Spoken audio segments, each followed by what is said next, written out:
But the Word and the Spirit, the head and the heart aren't in harmony when you have, I have the Word. Ooh, I have the heart, or I have the Spirit. It's not like two separate things on the measuring scale. They're not in harmony when they're separate. They're in harmony when they're dancing.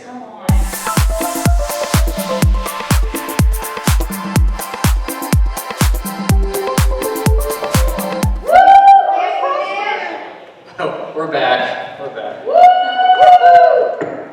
So yeah. Huh? Yes. We missed you, yes. We missed We carried you. you in our hearts. Yes. We sent our greeting to Father's House, Augusta. Actually, School Revival started in that church in 2018. So that was neat to go back there. And then we had people come in and go, hey, I was in the first class. Like that marked us, you know. And that was only 2 days talking about revival history. So just imagine, if you do a whole year. So this is exactly what I feel like I'm too close. I tell our students not to do when learning how to preach and speak is come up with a stack of books this tall. So do what I say, don't do what I do. I was like, oh my gosh, like how long is this going to take?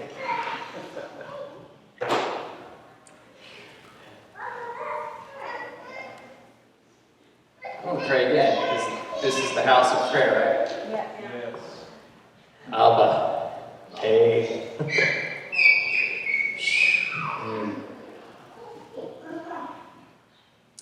Abba. A-B-B-A. The inhale, the exhale. If you're in this room, every decision you've ever made has led you to this moment. Yeah. X marks the spot. You know where the whole X mask thing from? It didn't come from them trying to X out more of Christ. X was symbolizing the cross being in front of it. And it's this point, it's like that sweet spot, it's the X on the map. Right? So the crossroads of all of our lives, we're intersecting right here this morning. It's not an accident. It's these crazy things that become divine coincidences. We have complete, perfect free will, but he's like, ooh, we throw some of my goodness into their decision making, and bam, here's more family. Here's more of me. Here's more of my goodness. And something has been stirring in me and in us lately. You know, we had an amazing prayer meeting on Thursday, and God just showed up. You know? Me and Sis were in the kitchen, and we're just like trying to get some pizza. And the next thing I know, I'm like pinned against the wall. I'm like, what is this, Velcro? And then I was trying with all of my might just to open the fridge and get a drink. But I was already drinking intravenously. Now, we've been laying a really solid foundation, so when things get glory crazy, you can't say we didn't lay a foundation. But I'm going to continue working on that today. Are those tasty? Mm-hmm.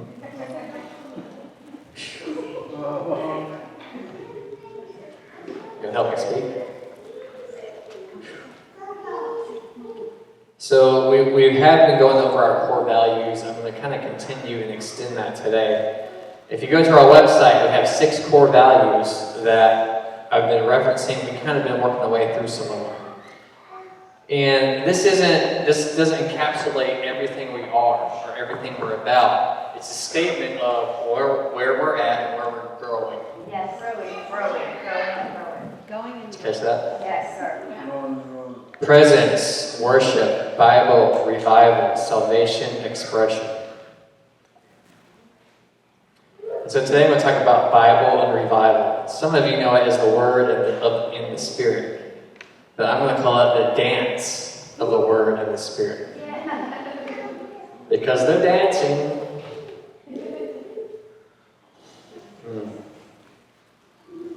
C.S. Lewis, in describing in the Chronicles of Narnia, like people aren't, they're like, where's God? Where's Aslan? He's far off. We can't see him. We can't sense him. It's been a long time since he's moved. But the ones with childlike faith, they're aware of his presence.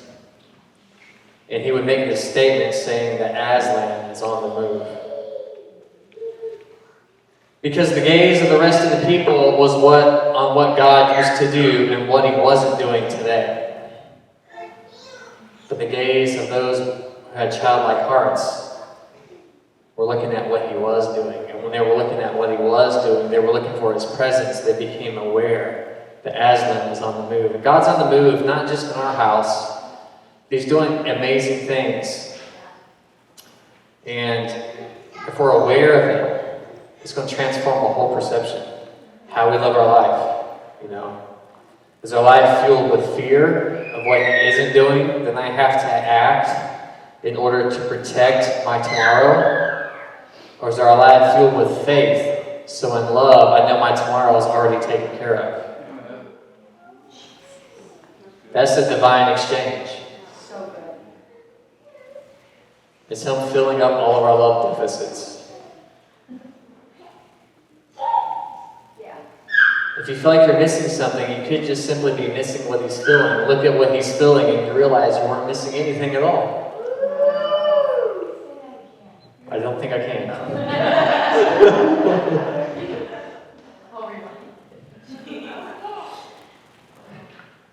So the time we've spent so far, right? We're, 8 months old? 8 months and 28 days. And ooh, that must mean we're about to birth something. That's getting pretty close. Dang.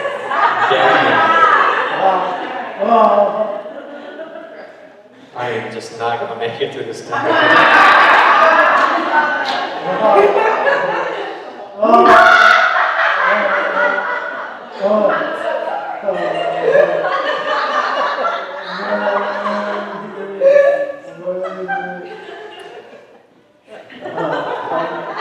Because that which is substantial always begins with the subtle. Yeah. The cloud the size of a man's hand. Most people have missed it. The only reason Elijah's servant saw it is because he was instructed to fix his gaze at a certain point on the horizon. And as his gaze began to interact with what God was doing way off in the distance, it accelerated and overtook them before they could even flee. Your provision, your promise, your answer could be accelerating towards you. And guess what? It's going to overtake you. But if we don't realize it's God, we might look at the overtaking as the enemy or something else. Because we didn't ride the wave, the wave smashed into us. But if we're positioning our hearts to ride the wave, it transforms each season that we go through.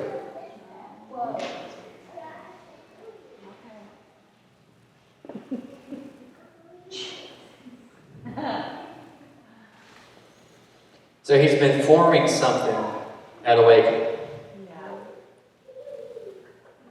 He's been forming something that precedes Awakening. And those aren't promises that fell to the ground. He tends his garden. No matter what season his garden goes through, no matter what season your life has gone through, he hasn't stopped tending to the things that he planted in your heart to cause them to grow. He's the good gardener. You look at the beginning, what do you see? Gardener. Jesus rises from the grave. Mary Magdalene and Mary ran out, or Martha ran out there. Oh, they see a gardener. Wow. That wasn't me. I read that somewhere this week. But I was like, wow, too. The gardener shows up. Because he had just planted himself in the ground.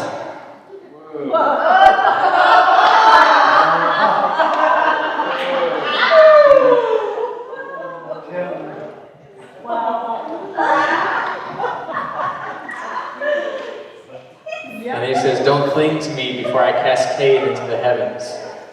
Because what happened here is going to cover the earth like the waters cover the sea. But if you go and wait, then you'll be filled. The form and the filling. I've been talking about that a little bit. You look at Genesis, it's not a random series of chronological events. It's a forming and a filling.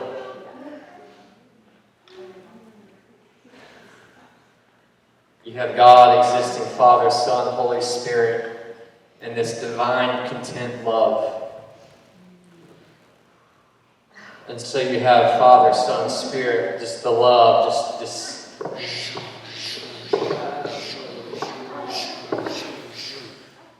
so much love, so much power, so much energy, so much life flowing in between them. Poof! Let's form something we can fill with our love. In the beginning, God created the heavens and the earth. And said, let there be light. Out of his voice, all creation began to be filled with light. Let there be light. If you know anything about science, you know that that light is still expanding. Yes. It hasn't reached the end. As if there is an end to God. That's why ends are always just beginnings. Your final destination is always the beginning of a new realm of His love. It's like a never-ending box of chocolates. But instead of getting those, that biting into the one that's kind of gross, it gets better and better. Because His love is decadent. I'm setting you up so I can talk to you about the Word. You ready?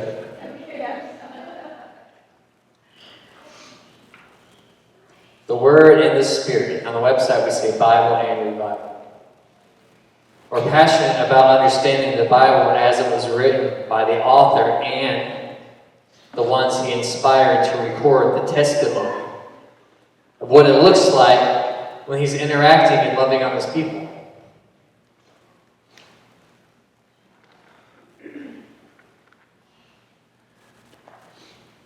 And then he fills those who read it with the fire of the stories it contains.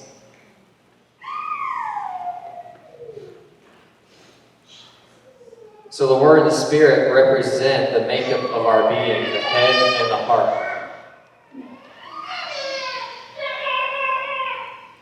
That's right, that was a good one. Thanks. That was a good laugh. That was like, that's actually a key to that. How do you combine the head and the heart? You can't think your way into it, but I guarantee you can laugh your way into it. Good. Whoa. But the head and the heart, I'm more head, but Lisa is more heart. And sometimes we're like going bang, bang, bang. And then it's like, oh, wait a minute. Okay. All right. I can make room in my head for your heart. Can you make room in my heart? I don't know. Whatever. Flip the page. Made it through page 1. Only 17 more. Just kidding. I know. But the Word and the Spirit, the head and the heart aren't in harmony when you have, I have the Word. Ooh, I have the heart, or I have the Spirit. It's not like two separate things on the measuring scale. But that's how we always view it. Well, we're a church, people, group, focus. We're a Spirit church, people, group, focus. They're not in harmony when they're separate. They're in harmony when they're dancing. Like Papa Leif says, ba-da-da-da-da. I can't dance or waltz, but I can try.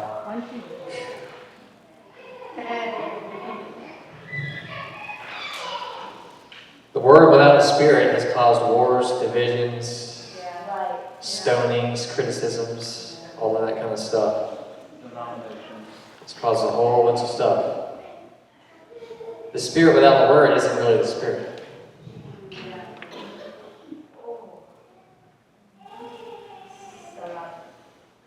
But my goal isn't to say, okay, we're going to balance this out. My goal is to say, He's forming something and He's filling something. We got to unthink so we can metanoia and then see things from his perspective. You have people who had this thing memorized, and then the being that this projects was standing in front of them, and they were unaware. Right. Aslan's on the move. Here I am. That's not the word. And then everything that came out of his mouth is everything that came out of God's mouth at the origin of creation. Never ceasing to create, to be, to reveal, to instill. So you have the Logos, which is commonly referred to as the written word. And then you have the Rhema, which is the breathed word.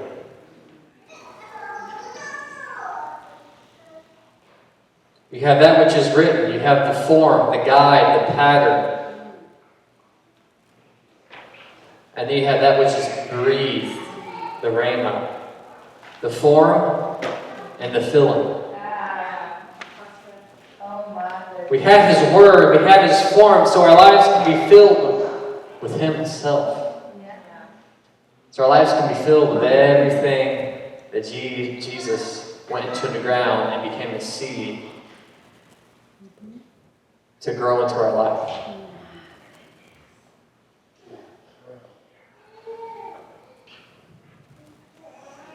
Remember, I illustrated creation as if, like lay down, make snow angel. So the Lord himself placed his form into that which he created. And when he came out, his form was still in the earth, and he filled the form with the breath that came out of him, and then Adam animates into life.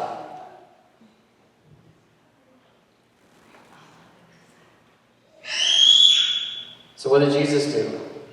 Instead of the breath, Jesus himself actually bent down, took that form up, and became forever intertwined with that which he created. He actually stepped into, God created the heavens and the earth. Let there be light. It came out of his mouth, out of his voice. And then the Son goes and he picks that up and it forever becomes part of him. The living word, the living expression. The word is literally alive. In the beginning, John 1:1. The word was with God. It's the living expression. The animated part of the word was with God in the beginning. And this is the story I'm about to tell. That's why John begins the gospel with that. I'm about to show you what it looks like for the animated word to interact with our world.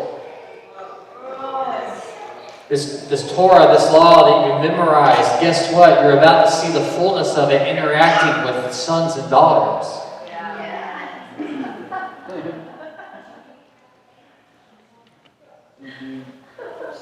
God formed the world to fill it. God formed you to fill it with his love, with his life, with his peace, with his spirit. And deep down inside of each one of us, put your hand on your belly. Say, belly. God put something inside of you that I'm going to spend the rest of my life letting out. Out of your belly will flow rivers of what? The word, the living expression. River, trickle, knee deep, ankle deep, waist deep. Cascading, overflowing.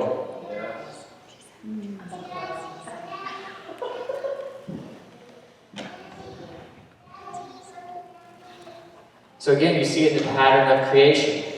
Days 1, 2, 3, Genesis. The heavens and the earth. Day 4, he fills it with the lights of the sky. Day 2, the sky and the sea. Day 5, he fills it with the birds and the fish. Day 3, land. Day 6, he fills it with animals and man. A forming and a filling.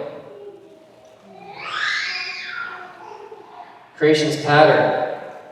They stepped outside of his form. What does it look like? What do you call it when you step outside of the form? deformed. It's no longer in the image, it's outside the image. You can still see a resemblance, but it's not the fullness thereof. You still see a resemblance, but it's not the exact representation of the blueprint or the original pattern. So how do people become aware that they're outside of the pattern? The law was given. The law was given to reveal, hey, wait a minute, we're separated. Not from His love. We can never be separated from that. But we're separated from the design that He's created us to be like. So Jesus shows up. It says in Colossians, He's the exact representation, the very image of God. He's the blueprint, the pattern. The living Word is here now.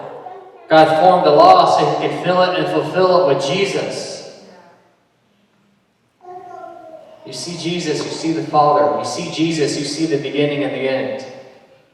The Alpha, the Omega, the Aleph and the Tav.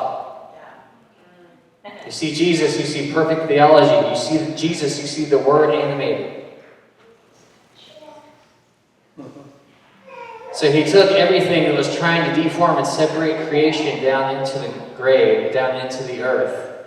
And when He rises again, no longer is He or anyone else wearing that image. That image is gone, it's buried. We're co-crucified, co-buried, co-raised, co-resurrected with Jesus. Yes. Amen. Coco.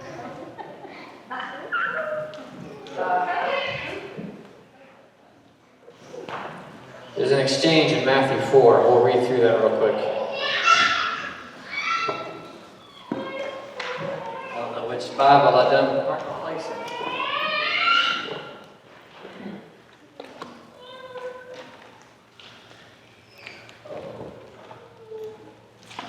So Jesus gets baptized, right? He goes into the water. It's both a fulfillment of prophecy and a prophetic act of what his life will culminate in. He goes into the water, into the river, comes back out of it, and then it thunders.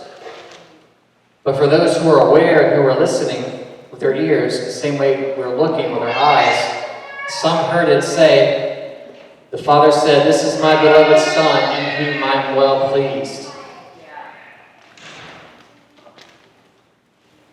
Goodness, day 1, day 2, day 3, day 4, day 5, day 6. It's all formed in God's goodness. Remember? We talked about that.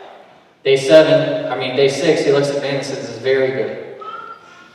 If we're formed in goodness, we fell from goodness. Jesus shows up. The Father looks back at the earth and says, "My beloved Son, in whom I'm well pleased." Once again, His goodness is being deposited in the earth. And so Jesus, you have the Father, the Son, because the dove descends upon Him, right? So Jesus is showing what it's like to go into the earth, for that life transformation to happen, for the dove to ascend, and to live your life in the realm of the Father's voice. So you have the pattern that's set for us to emulate. So that's the divine family being present in the earth. And then what's the first thing that happens? He goes out into a gardenless place. He goes out into a desert. The earth by now, Adam and Eve were supposed to cover the earth and subdue it, take dominion over it, and expand the kingdom. The entire planet at this point is supposed to look like a garden. So Jesus goes to where there is no garden. And He doesn't eat of the natural, He eats of the Spirit. 4:1, afterward, the Holy Spirit led Jesus into the wilderness to experience the ordeal of testing by the accuser. I mean, think about this. Adam and Eve were seduced and tricked by the accuser. Jesus went on purpose into the realm of the accuser. Yeah. Oh, Jesus. Have you heard the scapegoat?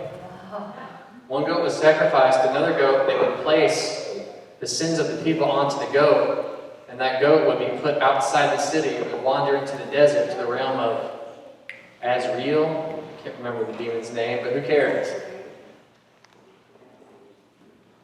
And so that was happening. So the law was prophesying that someone would come along and fulfill it.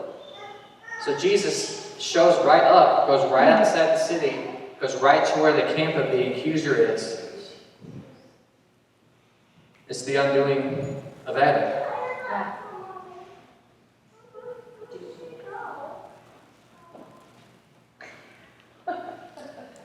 And after fasting 40 days, Jesus was extremely hungry. So not only did he go into the realm of the accuser, he depleted every possible means to defeat the accuser in the natural. To show that the only way he could properly be overcome was to wage war with the Spirit. Yeah. Right. Ephesians 6, we don't wrestle against flesh and blood. You see the pattern laid out right here with Jesus. Yeah. Then the tempter came to him and said, "How can you possibly be the Son of God if you're hungry?" Questioning his identity. He doesn't do anything new because what he's always done sadly works because it questions whether or not we're right with God. Has God said? I don't know. Maybe I'm outside. Oh, you experienced demetanoia before you actually ate the fruit.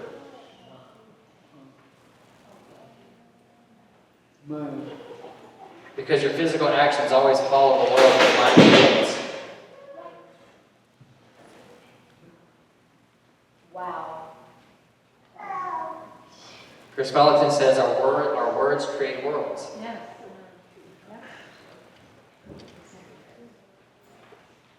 So there's a world inside of Jesus right here that was impenetrable and untouchable. And that world that existed inside of him, the fullness of God, that's what he came to release. But the enemy shows up and starts picking at the flesh to cause him to circumvent God's purpose and align himself with a much easier path. Right. Wow. He answered, the scriptures say, bread alone will not satisfy, but true life is found in every word that constantly goes forth from God's mouth.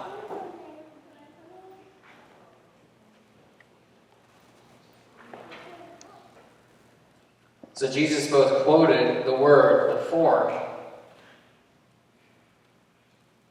and revealed he was already living from the place, the feeling.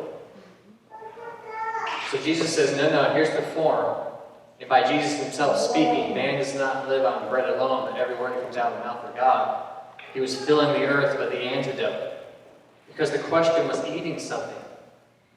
Adam and Eve, the question was eating something. It was digesting something into the body to meet some need that was formulated in the mind. Are you guys tracking? Yes.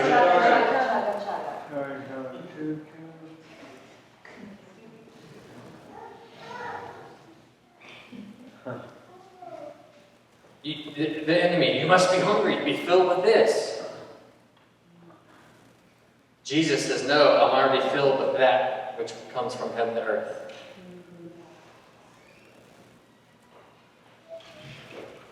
He was hungry in the natural, but he was eating of the divine for 40 straight days. You guys doing all right? So when we fill our lives ourselves with things that fill only the needs of the body, that's temporal. When we fill our lives with the things that flow from the substance of the Spirit, that's eternal.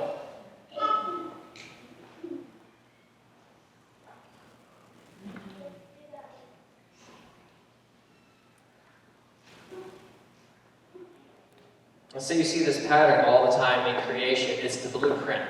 The blueprint is there, right? Who knows what a blueprint is? It's drawings, right? When I was growing up, my dad was a civil engineer, and they would have these big rooms that would print the blueprints out. They were bling. They would bring the blueprints to the job site. And the people would look at the blueprints, and then they would all live on top of the blueprint.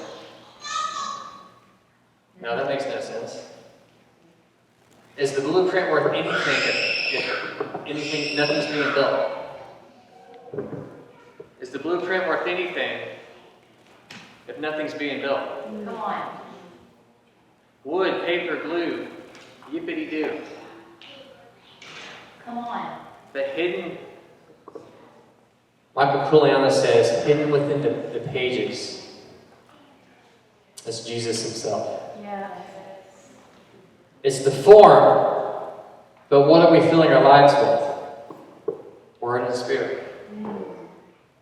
So you see this pattern. Moses is walking around doing this thing. A bush on fire, not consumed. Something natural being filled with the supernatural. I said this in prayer. You have the church. The church is formed. There's a family, ecclesia, a called-out group. They're formed in the earth with a commission to return the earth to the state it was in before the fall.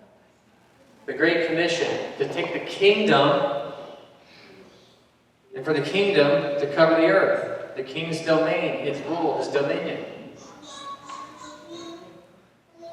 Just lost my train of thought. I'm not trying to... So the church is formed, and then he says, wait until you receive power from on high. You have a forming and a filling. And so they're waiting, they're praying in the upper room. And on the day of Pentecost, suddenly, the place they were sitting, they heard the sound of a rushing mighty wind. They heard the sound of the exhale of Yahweh. He breathed in Adam animated life. He breathes on us, on the church. The fire comes in, animates our life. Something like a burning bush. On something natural, on fire with the supernatural.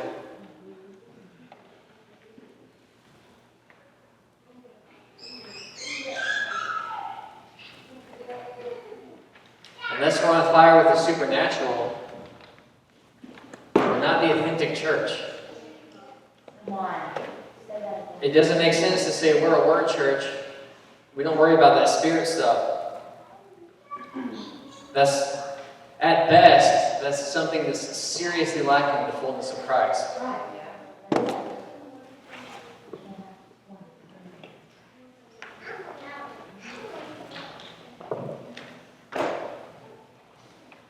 You know, when Paul's writing the book of Corinthians, he says some pretty crazy things. Like, I was in the Spirit, and I traveled to heaven, and I did all kinds of crazy stuff. I don't even know if I was in my body or out of my body. I don't know. It was crazy. Right?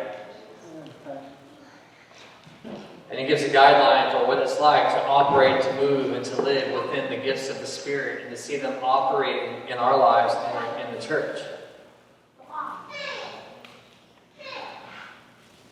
And then he says, well, the enemy can go around masquerading as an angel of light.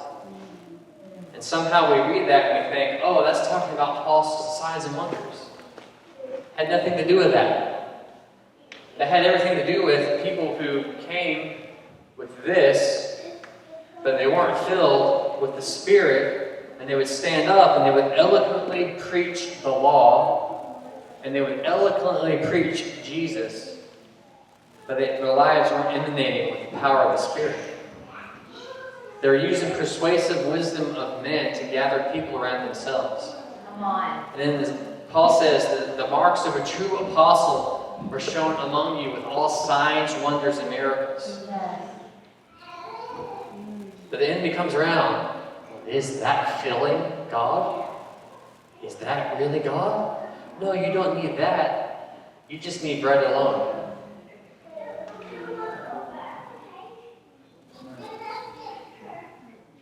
And the church has been tricked into the idea that they can live off bread alone, and the supernatural is coming at a different age.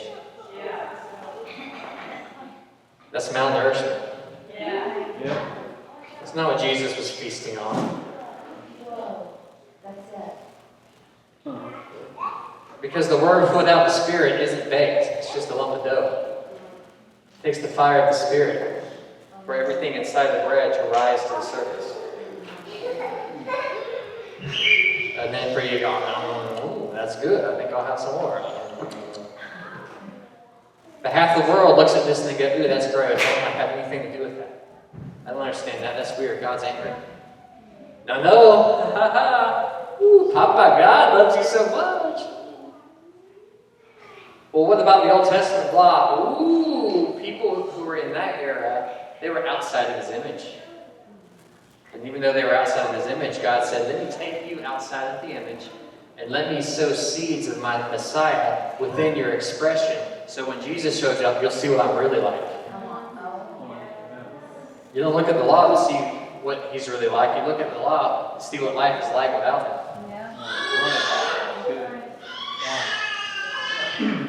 The Old Testament God, he's angry. Some people even think that like the Old Testament God isn't really God because they don't know how to read the Bible. And I didn't for a long time. But by being filled with the Spirit, God navigated my life to a place with good answers. So let's do a quick crash course on how to read the Word. Don't worry. Ooh, I'm doing better than I thought.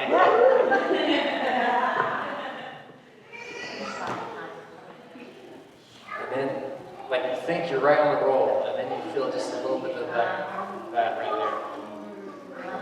That little bit of the bubbling brook in your belly begins to.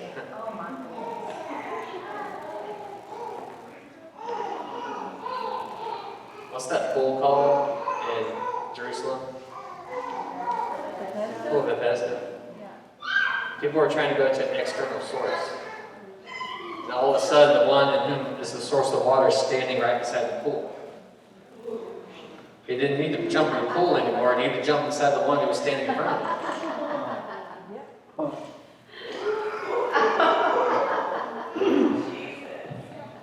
These are free downloads. Don't look at me. That's just.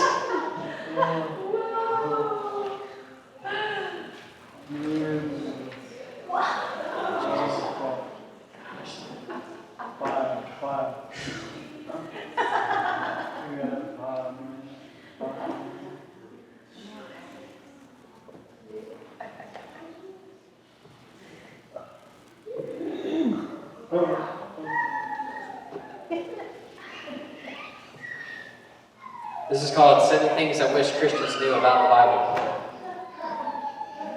by Michael F. Bird. He's a theologian fellow.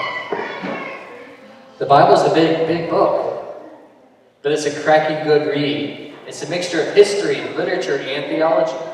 It contains a diverse array of genres, including ancient Near Eastern creation stories. Nice! Bronze Age law codes. Ooh! Historical narratives. Hebrew poetry, wisdom, literature, prophecy, Greco-Roman biography, ancient Greek histography, letters, and apocalypse. But here's what the Bible means and says. Oh, wait a minute. Oh, wait, it's written in a different culture with different customs, worldview, heritage, way of doing life in the world and perceiving, and there's rhyme and reason in here from 3 different languages written over 1,500 years I'm unaware of. But all we need is the Bible. Well, true, the author lives in its pages, but I wanted to do my diligence to study the form as best as possible, as best as I can, so when the fire comes, it's lit in the way that will light up the world. Now, not all of us in here have to be theologians. That's okay. Now, all of us in here have to master all these things I just read and don't even understand. I've been studying it for 25 years, and I still don't understand that page. We don't all have to be that. All we need to do is be a part of a family where there are people who do. And if you're part of that family, then you're vicariously going to live in a place to where the study of the form of the Word is held in high honor and esteem. That's good. You know, there's a group of people called cessationists. It's usually along the lines of Reformed theology, and most of them don't agree that the gifts of the Spirit continue today. Now, if you study a lot of the high-level scholars in that camp, they won't necessarily say that. Because they stop interjecting their belief system into the Bible and they let the Bible speak for itself. And they'll say things like, well, you know, charismatic, that's extreme expressionism, but it's not necessarily not God. It's just how they express. So you see these varying levels of truth once you allow the Bible to speak for itself and to read it as it was written. So good. The Bible's not just a book, it's a library of books. Many books describing the origins of the Hebrew people, the person and work of Jesus Christ, and the spread of the Christian church. Its central character is God, the God who creates, who legislates, who rescues rebels, who becomes human, who makes all things new. Some of us are trying so hard not to sin to make our sons new.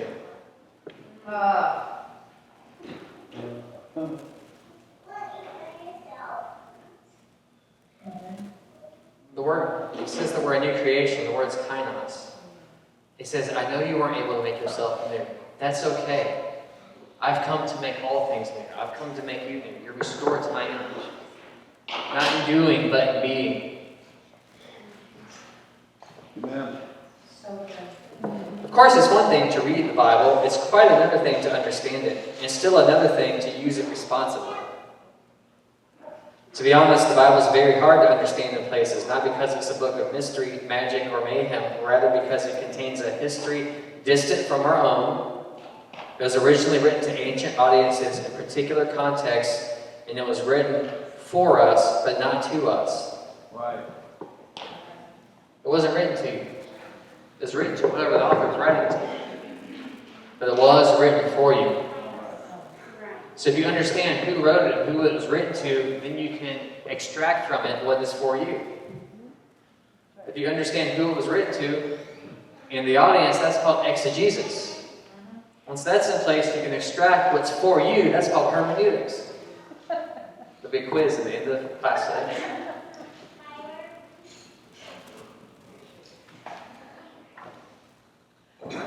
Another book.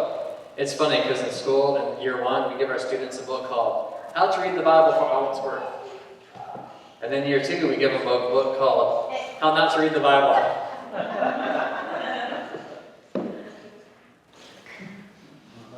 But one of the things we do, we don't jump right into the Bible, because if we start school revivals and jump right into the Bible, what happens? We study it, see it, and read it the same way we've always studied it, read it, and saw it. Good. But if we start school by talking about identity, who God is, who He says we really are, Yes. then when we open the Bible, we'll see that, oh, God's not mad. Yes. He's surely not. So they're not being sad. Or like no. Instead of, ooh, God, dude. Ooh, Papa, here I am. Yeah. Oh, God, don't strike me down. Oh, God, here's my heart. Yeah. Come on. Fotini, the woman at the well. Guarded. Yeah, right. That's a famous story. Guarded. A man shows up. Oh, wait. Mistreated that man her whole life. The one she was with now refused to hand her the cup of marriage. She shows up at the well. Jesus dips from the well inside of his heart and says, here I am. At the bond of intimacy, figuratively, her clothes come off. The clothes of her heart, and she says, here I am. Come meet the man who's told me everything I've ever done. She crawls up to the well, a caterpillar.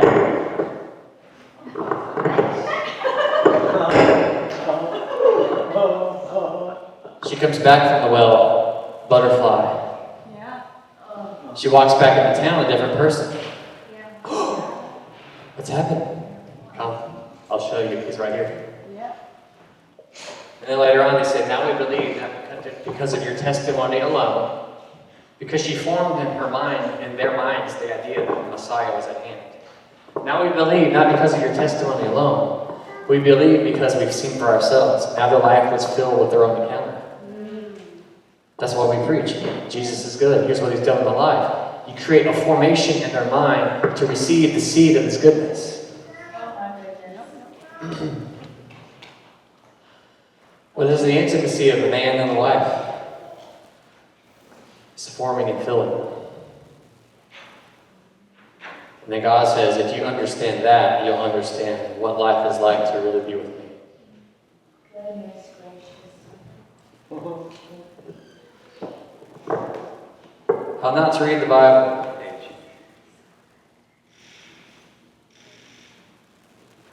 27, 28.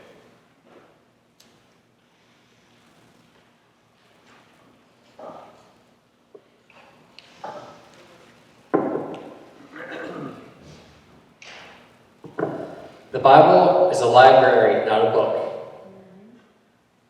The Bible is written for us, but not to us. Never only read a Bible verse that's taking something out of context. I gave you an example of that earlier. The enemy masquerades as an angel of the light. You take that out of context, and all of a sudden people are using it to say the exact opposite of what it meant in context. All of the Bible points to Jesus. He's the pinnacle of the story. You have the formation of the world, which was formed in family. You have the reformation of the world, which was formed in the Son.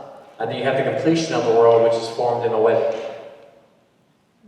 That's the cycle. That's the big picture of the Bible.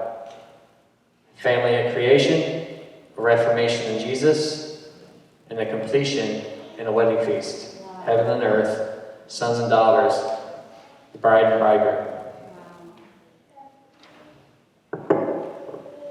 So you have this idea formed in your mind that things are getting darker and the world's going terribly. Then you've been feeding yourself with something that's temporal. And then you view the world as temporal. If you're feeding yourself with the fact that the bridegroom is actively coming to restore all things to himself, you're actually feeding yourself from heaven to earth. And then the earth around you is going to look like the heaven inside of you. Yes. So good.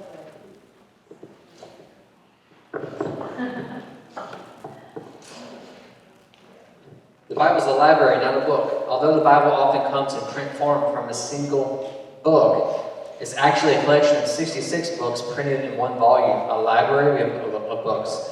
The library is diverse, containing writings of history, poetry, prophecy, and law, written over a 1,500-year period. And see, here's the thing. We don't read Paleo-Hebraic poetry. I mean, I don't. There are some who do. And just like poetry in English, poetry uses words with rhythm and rhyme to communicate in a way that stirs the imagination and emotions. Psalms and Proverbs are written in a way to stir imagination. Whoa, like this is a poem of what God's reality is really like. But we read it from the head, and we say anyone reading it from the heart, they're missing the word. Wow. When the reason the word was there in written form was to inspire the heart. It's a dance. You know, Lisa used to swing dance. I could throw her over my head. But now we're 42. All things new, all right? We'll start swing dancing and see what we can get back to. This is our Bible, a library of books written in many different genres and times in history. All of this strongly impacts how we read and interpret individual Bible verses. Much depends on which book we are reading. Law books. Law books are written to interpret the law. Poetry books are written for rhyme. Right? Wisdom, the letters, the historical books. Now we know if we go to the library down the street and I pull a law book out, I'm going to read that a lot differently than I'm going to read a book on poetry. I'm going to read a book on poetry a lot differently than I'm going to read a book on history. Right. But when we look at the Bible, we usually try to read every single book the exact same way. That's not how it works. So if we want to have filling from Genesis, Exodus, Leviticus, Numbers, Deuteronomy, Judges. Now I had to memorize these Bibles as well. I'm nice to our students. Rude, okay. But I know how to read each one so the maximum potential of God's infilling can take place as I go through each book. If I know how to read it the way it was written. So we study the form to enhance the fullness of the filling. Not in a works way, but I'm so in love with Him, I don't want to just eat what He's making me. I want to look at the ingredients and see how He put it all together. Yeah. The Bible is written for us, but not to us. It wasn't written in any modern language, and it wasn't written with our contemporary culture and its assumptions and values in mind. To get the most benefit from what God was communicating when He inspired the authors of the Bible to write, we need to enter their world, to hear their words, as the original audience would have heard them, and as the author would have meant them to be understood.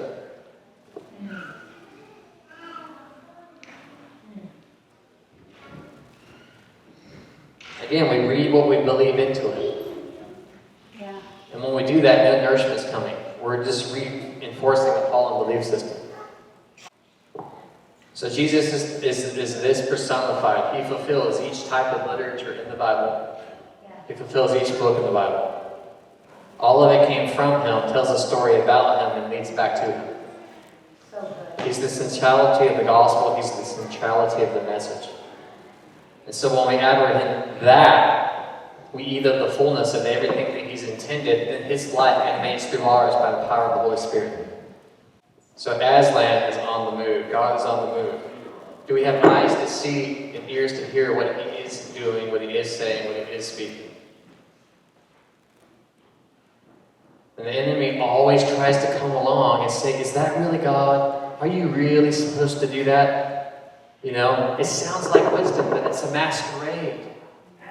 Now, don't hear what I'm not saying. I'm not saying don't make wise decisions, right? Right. I'm not saying go blow all the money in your bank account and say, well, I just, I feel like God wanted me to live in abundance of hoodies, so I got all the hoodies I could afford. Don't hear what I'm not saying. But what I am saying, when you begin to get inspired, when he speaks to you through his word, when he speaks to you through a friend or something like that, and something begins burning in your heart, that's when the enemy comes along and goes, has God said?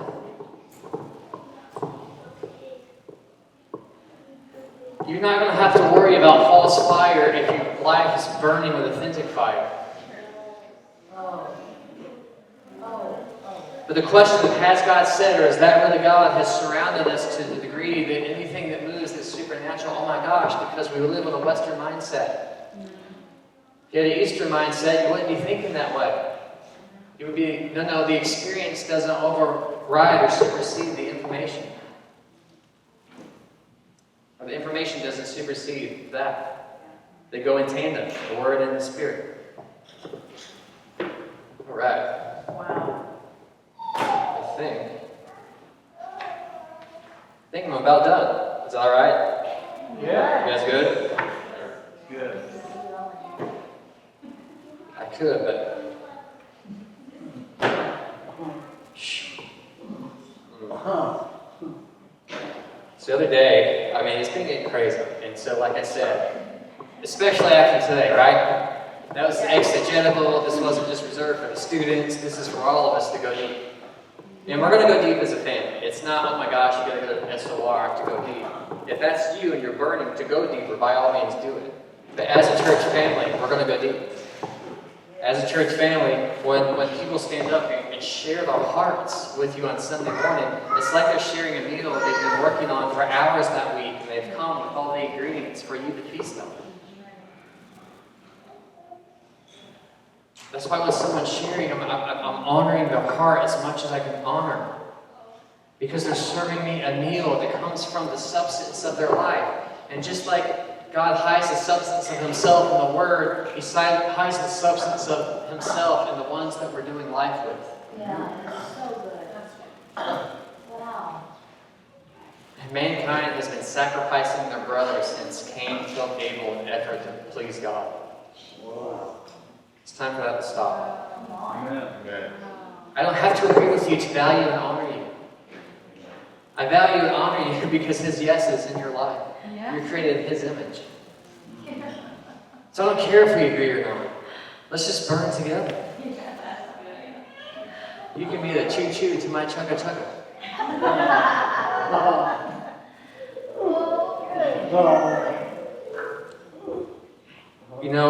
It's not always easy.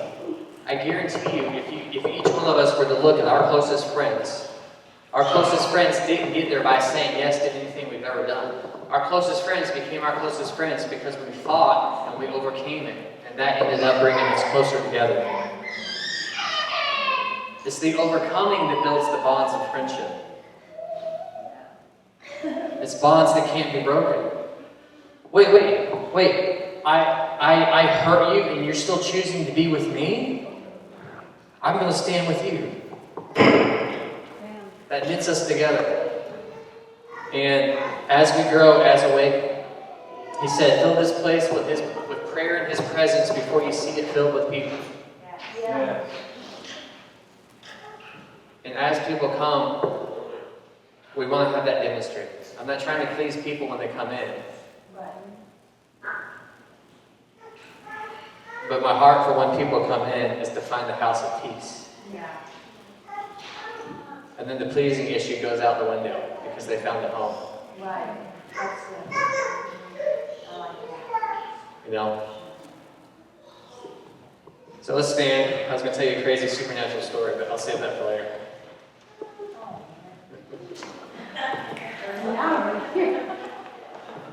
Maybe it doesn't. I was trying to find a place to insert it. So, your homework. Just be aware. Look at what God is doing. Throw yourself into the Word through the illumination of the Spirit. Right? There's tools, there's concordances, there's all kinds of ways you can study the Bible more. But be careful, even in that process. There's all kinds of ways to where there's the questioning of the identity of God as He reveals Himself in the Word. To say that you can't know that, but all you need to do is to look at the Word itself. Anything devoid of the Spirit or not on fire burning, that's probably not going to add benefit to your life. It's probably going to start to malnourish your belief system about how good God really is. Right? So if you look at the pattern of creation, we were formed in His goodness. And if it exists outside of His goodness, it is devoid of His heart for you. Right? Like God's a God of wrath. God's a God of this. No. God pulled the idea that He was a God of wrath and pulled that on Himself and buried it.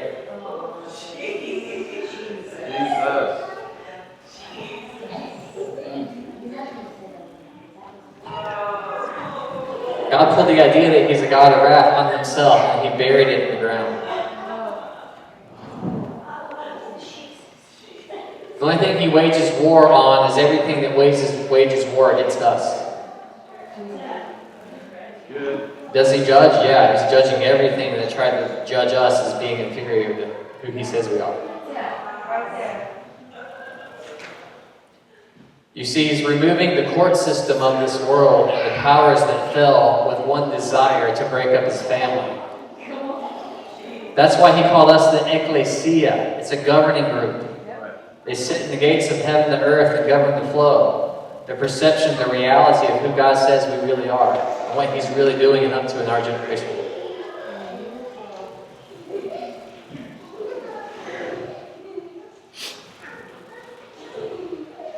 What does it look like when heaven comes down? What does it sound like when God's all around? I was laying in bed, and then all of a sudden I was in Atlanta.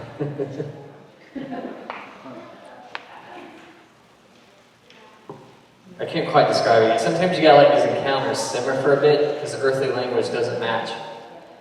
And then I went from Atlanta through a portal somewhere else. And then 2 days ago, I had such a profound dream that I woke right up and wrote the message right out. And so even in my own life, I've had several seasons where He's been stirring like this, and it feels like He's pulling me into the unknown. It's like Jesus going into the wilderness. He's pulling me into an area I've never been before. I don't know. But I'm compelled to go because I see that His river is flowing in that direction. And I just jump in the current and I let Him take me. But even in prayer, something's been different. Like I said, we were just doing something normal. We weren't trying to be spiritual. And the next thing I know, there's so much glory on me that I'm pinned against the wall. The first time I walked into Brownsville, I walked in and I just leaned on the sound booth in the back. And then all of a sudden, I felt like water and wind flowing from behind me. And I'm glad I was leaning on the sound booth because it would have taken me out. And I said, Lord, what is going on? And Pastor Kilpatrick had walked past just praying for people. He was like 20 or 30 feet away from me. But he's walking in so much glory that I couldn't stand. Well, if there's such a glory zone at Awakened, and when people are at Elmo's waiting on their food, they're waiting on the ground. Like, what's happening? I don't know. Something's emanating from across the street. There you go. Smith Wigglesworth would ride on a train 5 miles away from the city and just go by it, and people would fall on the ground in the glory.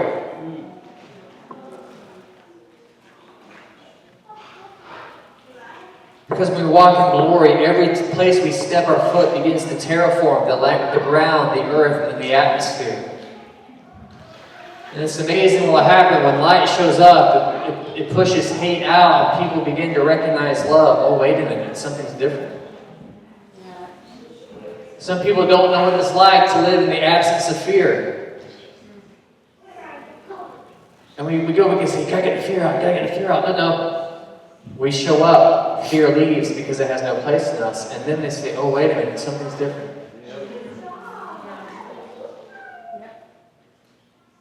So I don't wage war by going in and meeting what's happening head on. I go in because I'm reigning from heaven to earth. The powers that are under my feet recognize the authority. And they step aside. So Jesus, let your authority reign in this house, God. Yeah. Let your authority reign in our hearts, God. We serve fear and eviction notice now. Yes. We serve deficit and eviction notice now. We serve life without the Spirit and eviction notice now. And we say that you'll do what you've always been doing, and that each one of these places will be filled with the power of your Spirit.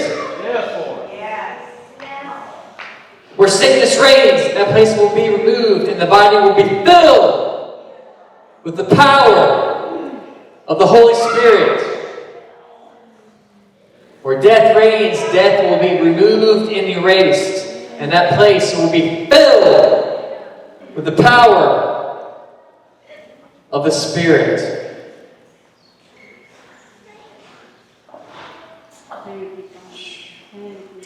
So Jesus, move on your people in a mighty way. Inspire us. May we have these little moments, God, where heaven begins to invade and there's a stirring in us this week, God. Stir us up as a people, God. Stir up that well that's already inside of us, that bubbling brook, that well flowing from heaven to earth. Stir it up. Stir it up, God.